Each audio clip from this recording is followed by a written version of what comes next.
रामकृष्ण हरी मैत्रिणींनो, स्वागत आहे आपल्या सर्वांचे। तर आजच्या व्हिडिओत मी तुम्हाला माझ्या स्टुडंटचं काम दाखवणार आहे। जसं की मी सांगितलं होतं तुम्हाला की म्हटलं 1 जूनपासून माझे ऑफलाईन क्लासेस चालू झालेले आहेत। तर क्लासमध्ये ही पहिली स्टुडंट आहे माझी आता, म्हणजे जूनमध्ये ॲडमिशन घेणारी, जिला काहीच येत नव्हतं, म्हणजे फक्त मशीन चालवता येत होती तिला। तर एकदम बिगिनर्स आहे बिलकुल। तर तिला सुरुवातीपासून मी ब्लाऊज इथं शिकवत आहे। तर आता बघा, आजचा दिवस म्हणजे आता हे जे ब्लाऊज कटिंग करते ना ती, तर हा दिवस तिचा तिसरा दिवस आहे। पहिले 2 दिवस मी तिला फक्त आणि फक्त पेपर कटिंग शिकवलेली आहे। पेपर कटिंगवर मी तिला बॅक पार्ट जे आहे ते व्यवस्थित लक्षात आणून दिलं। त्यानंतर फ्रंट पार्ट दाखवलं फुलवालं फोरटक्सचं, आणि मग तेव्हा कुठे जाऊन आज मी इथं तिला ब्लाऊज पीसवर कटिंग करायला सांगितलेलं आहे। तर माझ्या देखरेखीत ती इथं ब्लाऊजवर कटिंग करायला घेतलेलं आहे तिने। तर मार्किंग कशा पद्धतीने करते तुम्ही बघू शकता। तुम्ही जर का बिगिनर्स आहेत, तुम्हाला डायरेक्ट सुरुवातीपासून ब्लाऊज शिकायचे आहेत, तर तुमच्यासाठी आता हे जे काही व्हिडिओ राहतील ना आपले, ते खूप महत्त्वाचे असणार आहेत, की जेणेकरून तुम्हाला पण असंच तुम्हाला करता येणार आहे बरोबर। अगदी नवीन शिकवू जे असतात ना त्यांना देखील एकदम सहज जमतं, एवढ्या सोप्या पद्धतीने मी समजावून त्यांना सांगत असते, आणि व्हिडिओ देखील आपल्या डिटेलमध्ये तसे असतात। तर बघा, इथं तिला मी फुलवालं फोरटक्सची मार्किंग जशी पेपरवर शिकवलेली आहे तशीच तिला इथं मी कापडवर करायला सांगितलेलं आहे। बॅकपार्टची मार्किंग तिची झालेली आहे, पण आता इथं फुलवालं फोरटक्स मी तुम्हाला फ्रंट पार्ट दाखवते। तर तिचे स्वतःचं माप आहे, जी स्टुडंट आहे ना माझी तिचे स्वतःचं माप 32 आहे, म्हणून आपण म्हणजे तिला हे जे पूर्ण ब्लाऊज आहे ना ते 32 मापानेच कटिंग करून घेणार आहे। सुरुवातीला मी प्रत्येक कस्टमरला सांगते की तुम्ही तुमच्या स्वतःच्या मापाचे ब्लाऊज शिवून घ्या असं म्हणून। मग कसं ब्लाऊज तयार झाल्यानंतर त्यांना फिटिंग वगैरे पण व्यवस्थित कळत असते। ज्या पद्धतीने मी तिला पेपरवर कटिंग दाखवलेली आहे त्याच पद्धतीने ती बरोबर मोजून मापून कसा टेप लावायचा आहे, कुठं लावायचा आहे, पॉईंट कसे द्यायचे आहेत असं ती करते।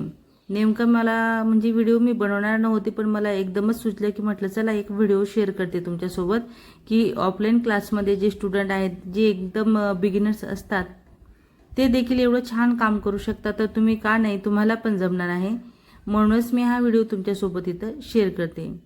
बघा, ती कात्री पण व्यवस्थित चालवते, म्हणजे असे कापड कटिंग करताना एकदम सफाईदार कापड ती कट करते, असे गच्चे पडत नाही किंवा असे खड्डे पडत नाही कपड्याला।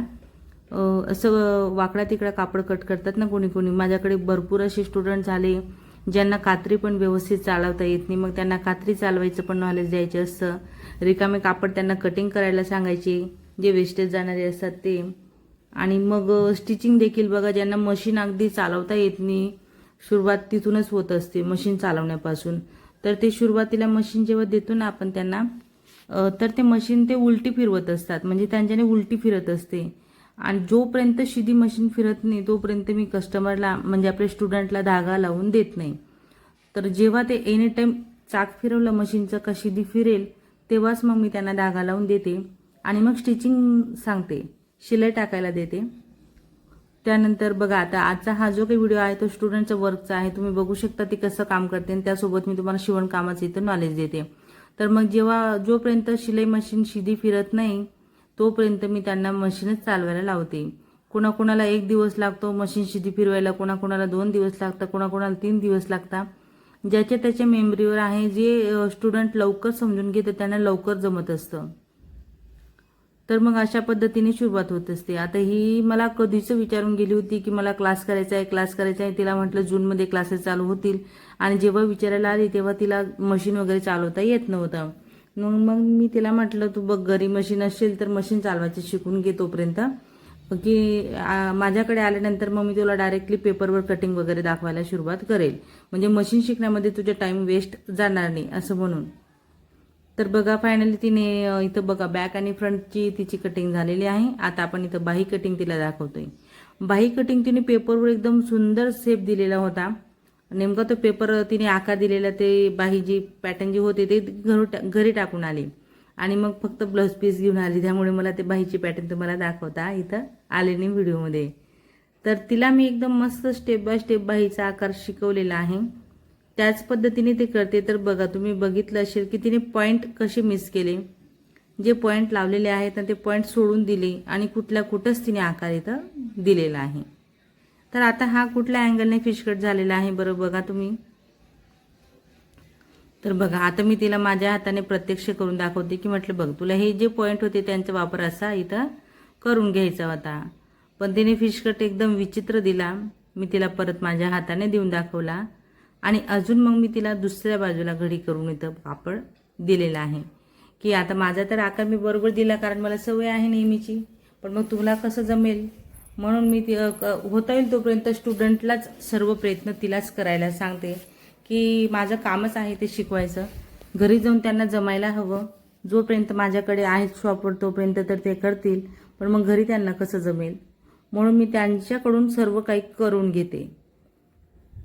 इथं बाईसाठी उंची प्लस 2 इंच घेतलेला आहे. तिची 4ची बाई असणार आहे तर 6 घेतलेला आहे कारण हा साधा ब्लाऊज पीस आहे.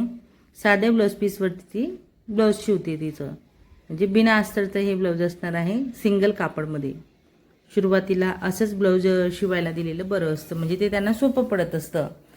आता इथं बघा मी जसं बाहीची मार्किंग करते ना सेम त्याच पद्धतीने तिला शिकवलेलं आहे.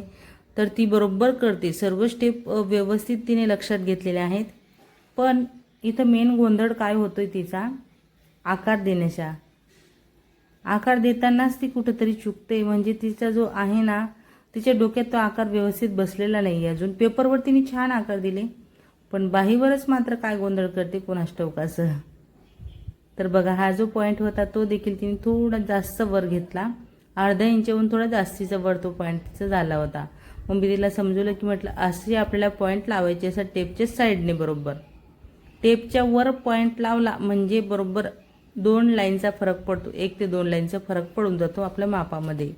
एवढं डीपमध्ये नॉलेज तुम्हाला कोणीच देत नसेल जेवढं मी तुम्हाला इथं देते. तर तुम्हाला फक्त लक्षपूर्वक बघण्याची इथं गरज आहे.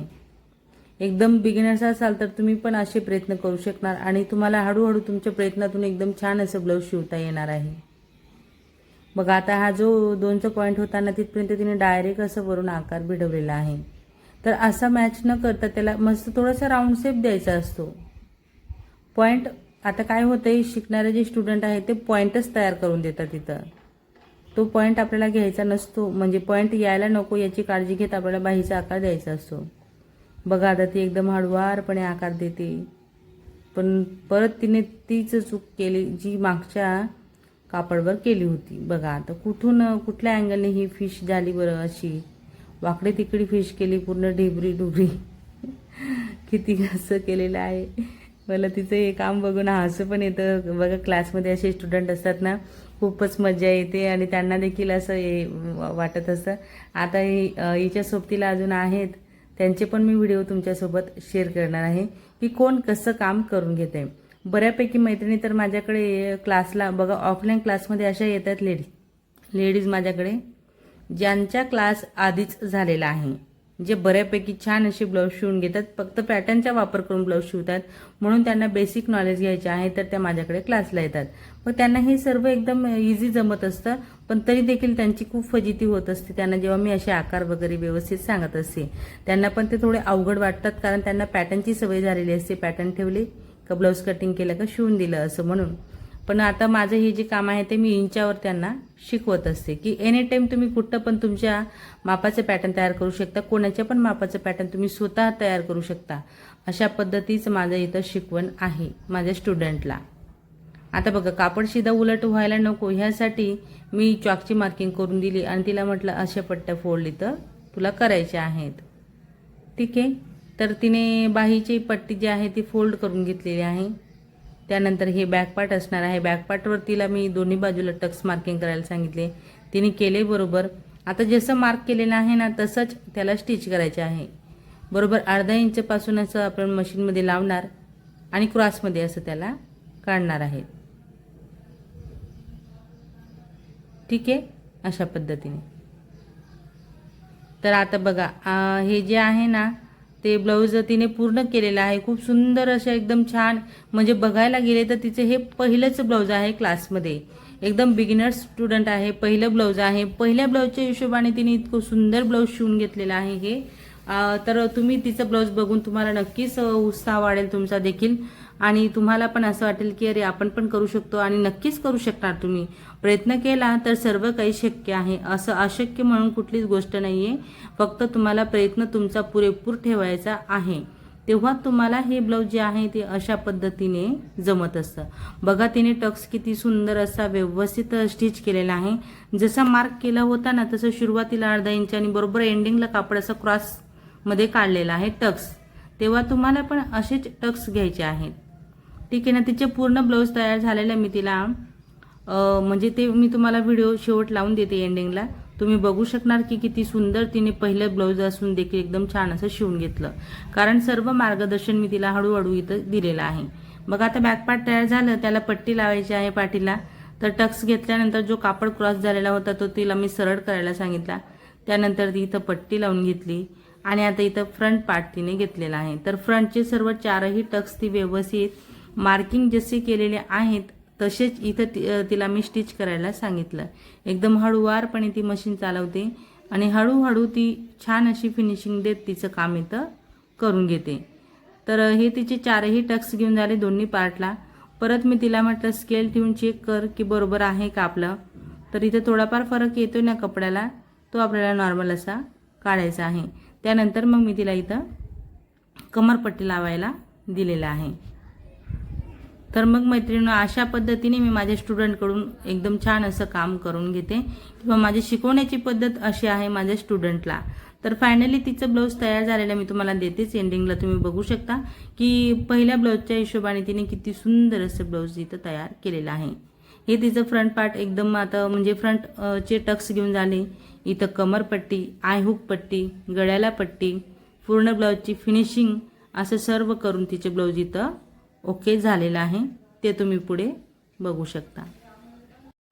तर बघा फायनली तिचे ब्लाऊज तयार झालेला आहे नवीन शिकवच्या मानाने, आणि हे पहिलंच ब्लाऊज तिने स्टिच केलेलं आहे मशीनवरती. तर तुम्ही फिनिशिंग बघू शकता. तर सुरुवातमध्ये जरी म्हटलं आपण पहिलं ब्लाऊजच्या हिशोबाने तिची फिनिशिंग बऱ्यापैकी चांगली आलेली आहे. अजून पुढे हळूहळू व्यवस्थित फिनिशिंग तिला येईल, कारण हे पहिलंच ब्लाऊज आहे आणि पूर्णपणे तिने स्वतः स्टिच केलेलं आहे. मी फक्त सांगण्याचं काम केलं की हे असं करायचं, ते तसं करायचं असं. तर तुम्ही बघू शकता एकदम छान असं तिने हे ब्लाऊज शिवून घेतलेलं आहे. तुम्ही पण प्रयत्न केला तर तुम्हाला पण नक्कीच जमेल. तर मग मैत्रिणींनो, आजचा हा व्हिडिओ तुम्ही पूर्ण बघितला त्याबद्दल तुमचे सर्वांचे खूप खूप धन्यवाद. असेच माझे व्हिडिओ बघत चला व मला सपोर्ट करा.